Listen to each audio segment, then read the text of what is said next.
లో కూడా ఆశ్రమాల్లో కూడా ఉన్నారు కానీ హ్మ్. ఉన్నటువంటి వాళ్ళు కూడా ఎక్కడ ఇదవుతుంది. హ్మ్. వాళ్ళు నేను శంకర భాష్యం చెప్తామంటారు. హ్మ్. శంకర భాష్యం అనే మాటే ఉండదు. శంకర భాష్యం గురించి చెప్తామంటారు. అవును. శంకర భాష్యం ప్రస్తావన ఉండదు. వీళ్ళ కపోలంలో ఉండదు అన్నంత చెప్తూ ఉంటారు. శంకర భాష్యం గీతలో చెప్పారు. భగవద్గీత శంకర భాష్యమే.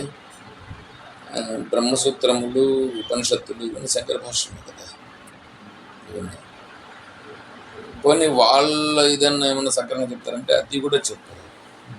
అది కూడా వాళ్ళు తెలుసుకున్నటువంటిది. ఇంకోటి ఏంటంటే మేము అద్వైతం అని అంటారు. అద్వైతం స్థితిలో వాళ్ళు ఉండరు. వేరే వాళ్ళని ఎంతసేపు విమర్శిస్తూనే ఉంటారు. స్వార్థపరులుగా ఉంటారు. నెక్స్ట్ ఏంటంటే బ్రహ్మసత్యం జగన్మిథ్య అంటారు. మళ్ళీ ఇదంతా నాదండి. అది ఎలాగా? కాబట్టి మనం ఫస్ట్ ఏంటంటే మనం వేదాంతం అనేదన్నా ఫస్ట్ మనం కరెక్ట్గా పట్టుకోవడం ఒకటి. రెండవది నిలవడం.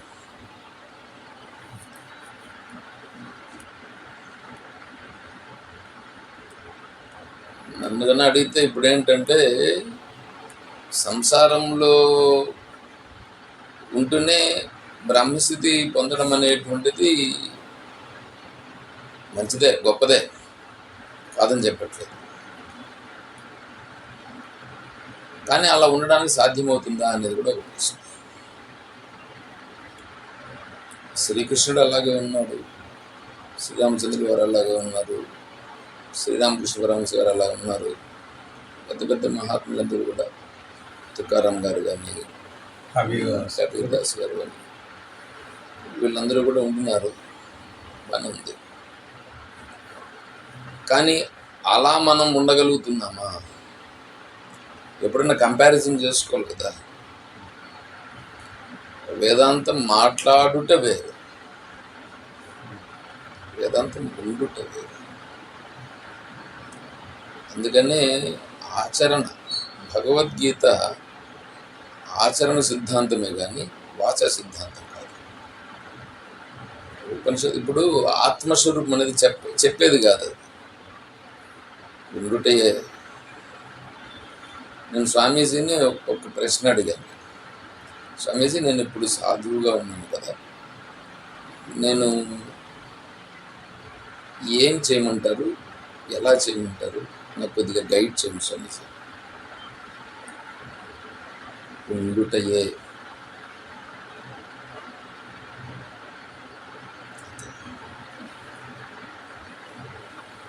4 అక్షరాలే ఉండుటయే.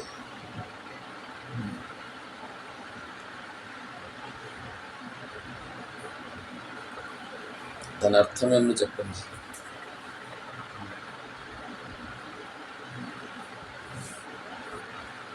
అలా ఉంటే సంసారాలు కూడా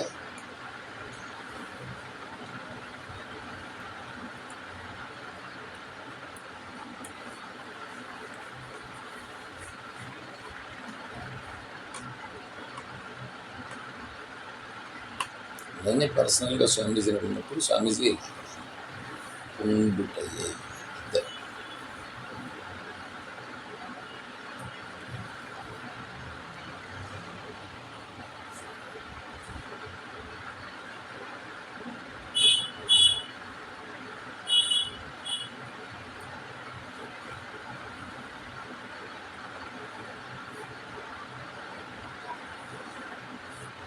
వేదాంతం మనం మాట్లాడవచ్చు.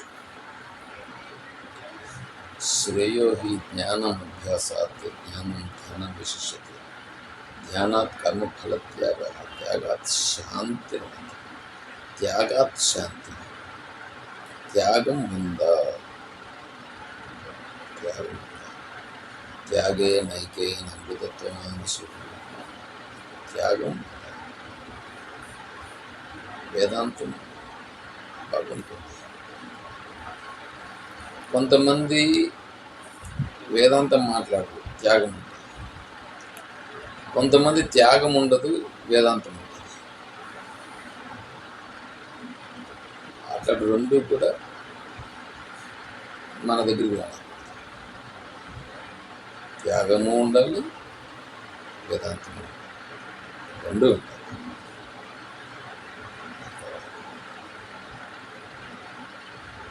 అది కొంచెం స్వామీజీ దగ్గర చాలా అసలు. ఒకసారి దయానంద స్వామి గారు అమెరికాకు తీసుకెళ్ళారు.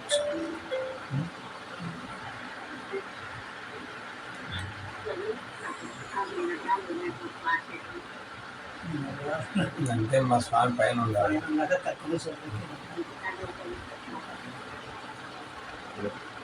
కాళ్ళు వినేవాళ్ళు ఉన్నారు. రోజు సత్సంగం చేసుకుంటానే కదా, వాళ్ళందరూ ఇటు పక్కకు వచ్చినారు. మీరు కొంచెం పైన ఉండాలి కదా, సెల్లు వినపడలేదు. నేను ఇట్లా పెట్టుకుంటా అంటే స్వామి రోజు మీరు 3 అడుగులు గ్యాప్ వచ్చేదానికి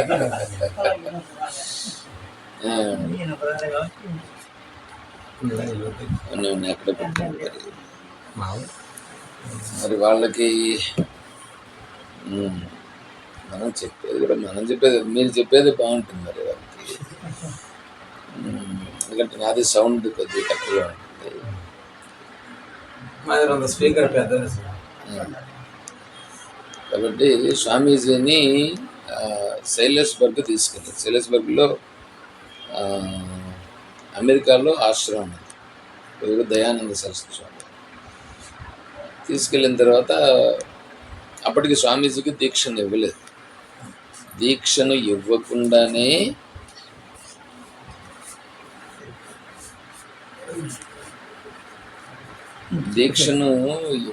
ఉన్నప్పుడే పర్లేదు ఇవ్వటండి అనిపిస్తుంది. ఇవ్వండి ఇక్కడ పెట్టాను.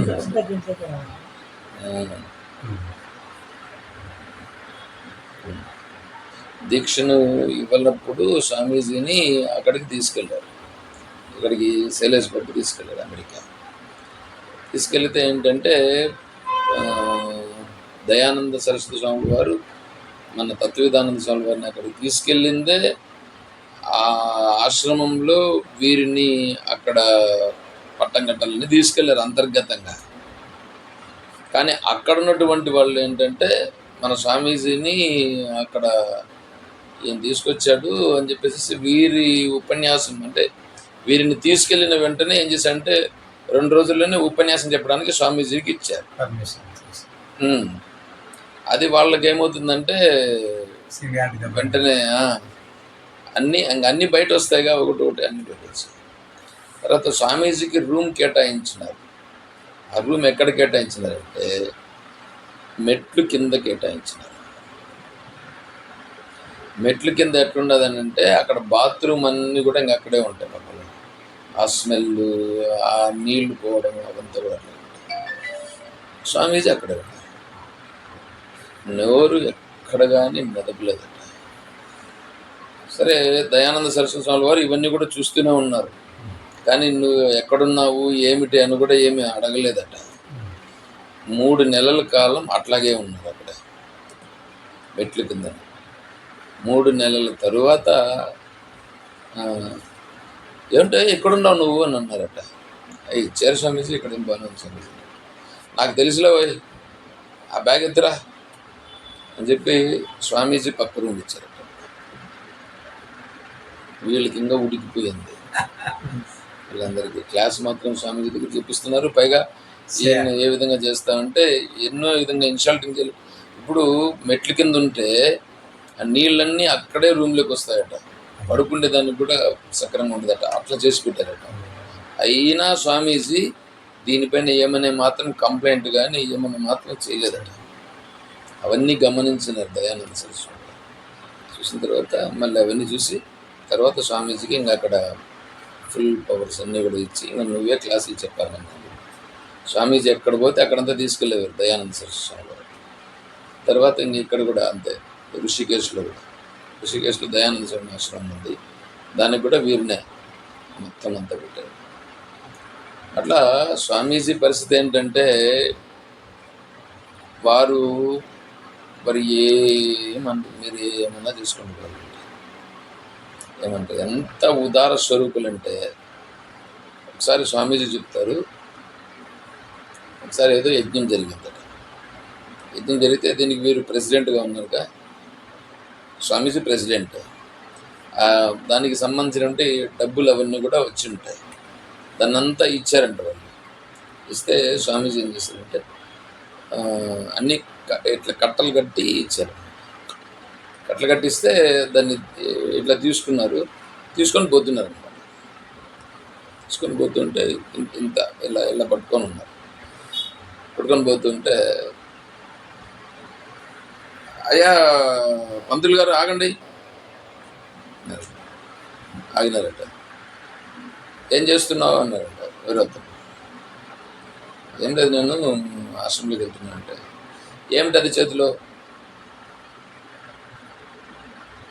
డబ్బులు అన్నారు. ఎవరిది? నీదా అన్నారు. నాది కాదు. స్వామీజీ చెప్పారు, నాది కాదు. నీది కాదా? అయితే నాది అని అంట.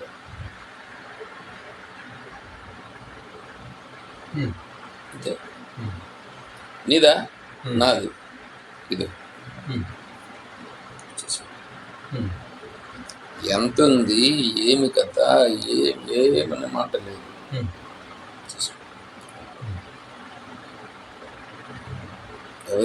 ఎవరు ఇవ్వగలుగుతారు? Saudi Arabia వెళ్ళారట.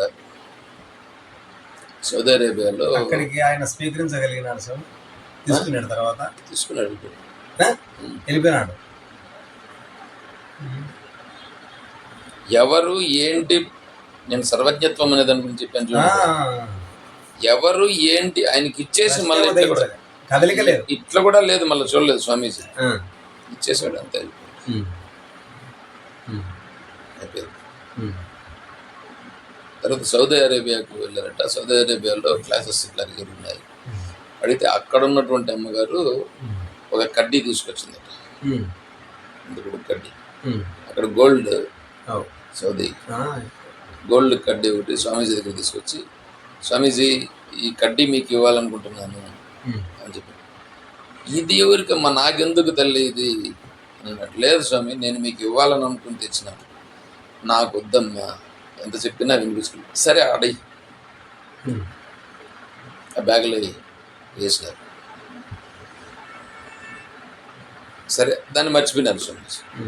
ఇంకా అక్కడి నుంచి ఇండియా వచ్చేసారు. వచ్చేసిన తర్వాత స్వామీజీలో ఒక అమ్మగారు ఎవరు పనిచేస్తారు.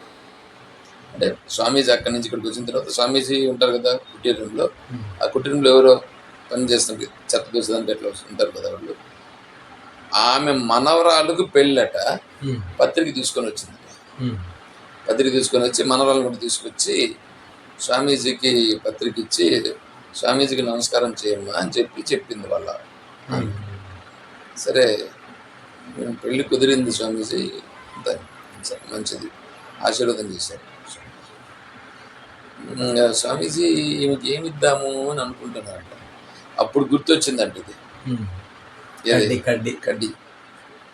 ఒక నిమిషం ఉండమ్మా అని చెప్పి లోపలికి వెళ్ళి ఆ బ్యాగ్ వెతికితే ఆ బ్యాగ్లో కడ్డీ ఉంది. దాన్ని ఎత్తుకొని వచ్చి, అందమ్మా ఈ కడ్డీ తీసుకెళ్ళి ఈ అమ్మాయికి కావలసిన నగలన్నీ చేయించుకో.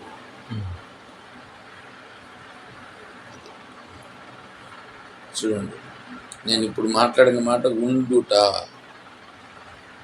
అంటే సహజంగా ఉండుట. వీటన్నింటిపైన ఎటువంటి భావం ఉంది అర్థమవుతుంది. నేను చెప్పడం ఏంటంటే వేదాంతం చెప్పడం వేరే, ఉండుట ఎట్లా అనే దానికోసం నేను దీన్ని ఎగ్జాంపుల్స్ ఇస్తుంది. ఇప్పుడు ఎత్తుకొని పోయి అక్కడ ఐస్ లాగా పెట్టి ఐస్ గడ్డలు పెట్టారంటారు. ఐస్ గడ్డల పైన పనుకునేటట్లుగా స్వామీజీకి ఏర్పాటు చేశారంట ఋషికేశ్లో. మామూలు రూమ్స్ కూడా ఇవ్వలేదు ఋషికేశ్లో. దానిపైన పడుకున్నాను, కంప్లైంట్ చేయలేదట. అక్కడ ముందుగానే చలి ప్రదేశం, అట్లాంటి చలి ప్రదేశంలో అంత ఐస్ కట్టి ఉంటే ఒక చాప ఇచ్చారు, దాని మీద పడుకున్నారట. ఎవరు పడుకుంటారండి? చూడండి, కంప్లైంట్ లేదు. వారు నిజంగా ఇవన్నీ చూస్తే చలించిపోతాం అన్నమాట. ఏమి ఉండగలుగుతాం మనం, వారు ఎట్లా ఉన్నారు, మనం ఎట్లా ఉన్నాం అనేటువంటి విషయాలన్నీ అర్థమవుతాయి. కాబట్టి వాచా వేదాంతం కాదు స్వామీజీ దగ్గర, ఆచరణ వేదాంతం. మహర్షి మలయాళ స్వామి వారు కూడా అంతే. మలయాళ స్వామి వారు ఆచరణ, వీరు అంతే. మలయాళ స్వామి వారిని ఏదో ట్రైన్లో వెళ్ళేటప్పుడు ఏంటంటే అన్ని పెట్టెలన్నీ తెచ్చిపెట్టారనమాట. వీళ్ళు రాజమండ్రిలో ఏదో సభలు జరుగుతున్నాయంటే ఇవన్నీ పెట్టారు, వెళ్ళిపోతున్నారు. అప్పుడు ఏదో ఇంకా అదే ట్రైన్లో కూర్చో అంటారుగా వేరే వాళ్ళు, స్వామి మీరు స్వామేనా అని అన్నారు. ఏమప్పా ఎందుకు మీకు డౌట్ వచ్చింది? స్వామి చూడండి, నేను సింపుల్గా ఒక ప్యాంట్ ఒక షర్ట్ చిన్నగా టక్ చేసుకున్నాను, షూ వేసుకున్నాను. మీరు చూసేదానికి ఎట్లున్నారు? వస్త్రాలు అయితే కట్టుకున్నారు, బాగానే ఉంది, పైన ఒకటి కింద ఒకటి బాగానే ఉంది. ఈ లగేజ్ ఏంది స్వామి? నా దగ్గర చూడు, చిన్న సూట్ కేస్ సింపుల్గా ఉంది, పోతాను. మీరు చూడు ఎంత లగేజ్. ఇప్పుడు మీది సంసారం, మీరు సంసారంలా నేను సంసారం, నాకు డౌట్ వస్తుంది అని అడిగారట. స్వామీజీ కూర్చొని, మీరు కూడా కూర్చొని, సరే నీది ఒకటే కదా సూట్ కేసు, నాది లగేజ్ కదా, నువ్వు ఆ సూట్ కేసు అక్కడ పెట్టే, ఈ లగేజ్ ఇక్కడ పెట్టా, ఈ లగేజ్ ఇక్కడే ఉంటుంది, నెక్స్ట్ స్టేషన్ వస్తుంది, నేను వాటికల్లా చూడండి దిగేస్తా, నువ్వు ఆ సూట్ కేసు అక్కడ పెట్టేసి దిగి, నువ్వు గిక్కున్నట్లు గిక్కున్నాడంట ఆయన.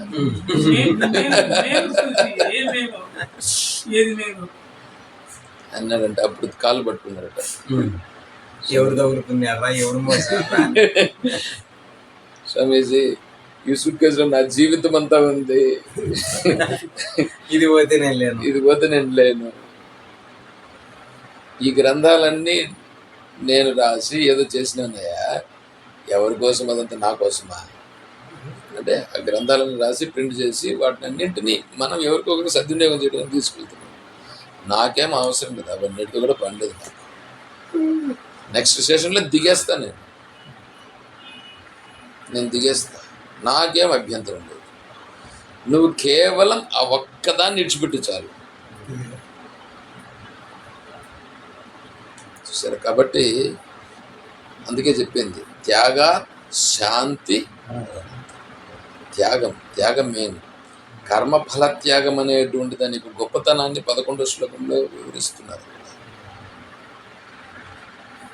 కాబట్టి మనం అని ఉంటుంది, ఆచరణ కూడా రావాలి. ఆచరణ వస్తే అప్పుడు దాని యొక్క స్థితి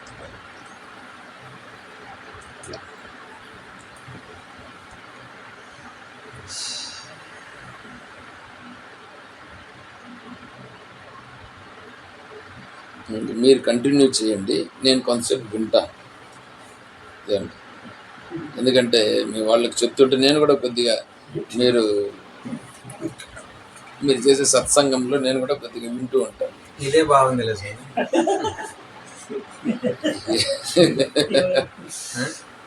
అన్నీ బాగానే ఉంటాయి. అనుభవాలు పంచుకోవడం మంచిదే. స్వామీజీ అనుభవాలు, స్వామీజీ గారు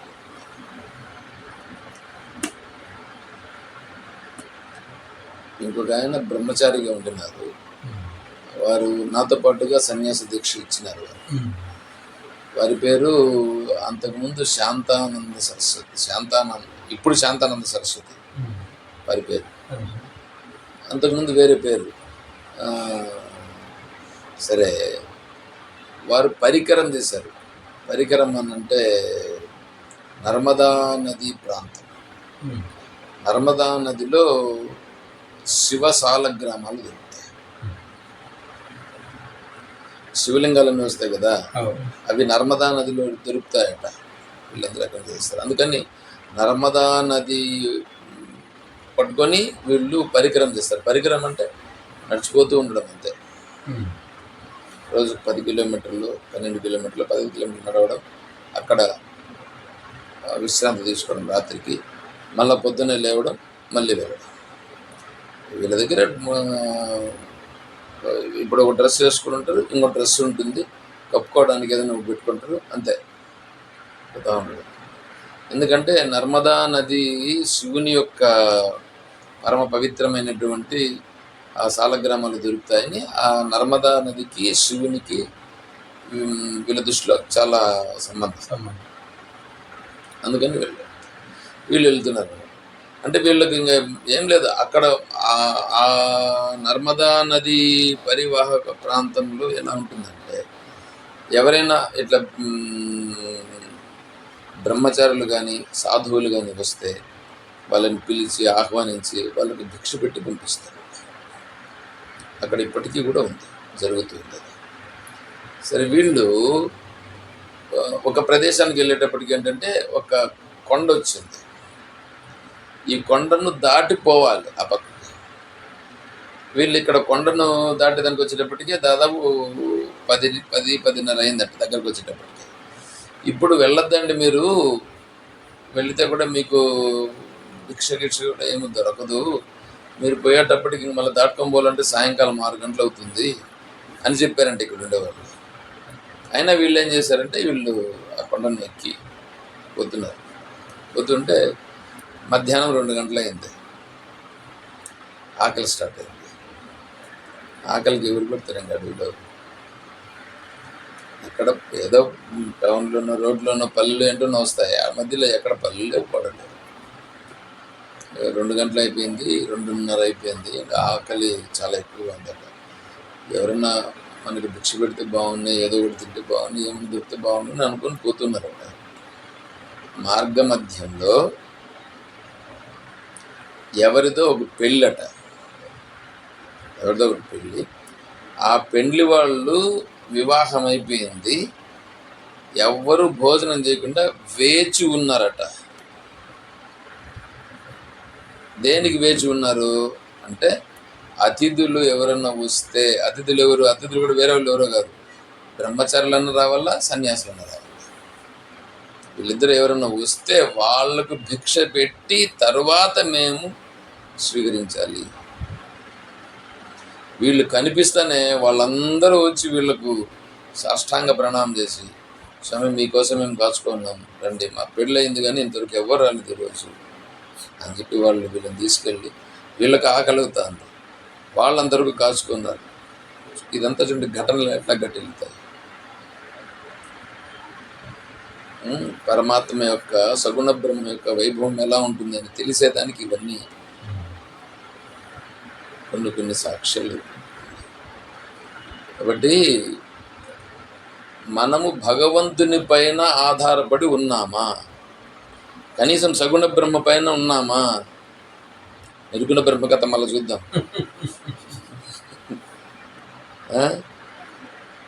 శారీర భావంలో ఉన్నామా? సగుణ బ్రహ్మ పైన ఉన్నామా? చూడండి.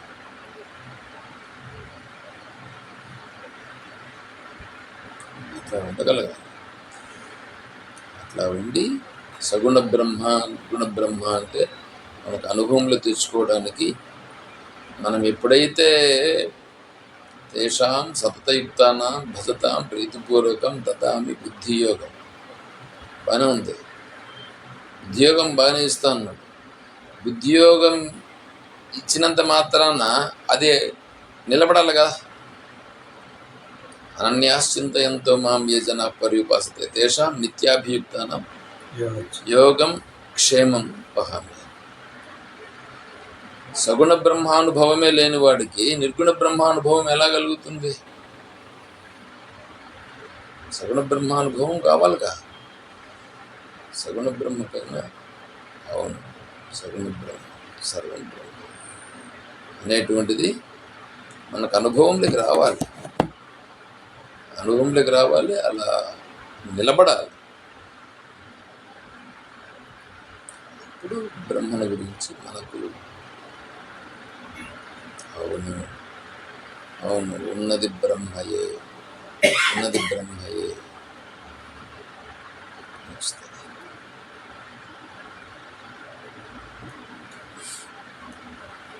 మీరు కానివ్వండి, ఒక అర్ధ గంట నాకు కొంచెం రెస్ట్ ఇవ్వండి. మీరు అంతవరకు నాకేం ఇబ్బంది ఏం లేదు.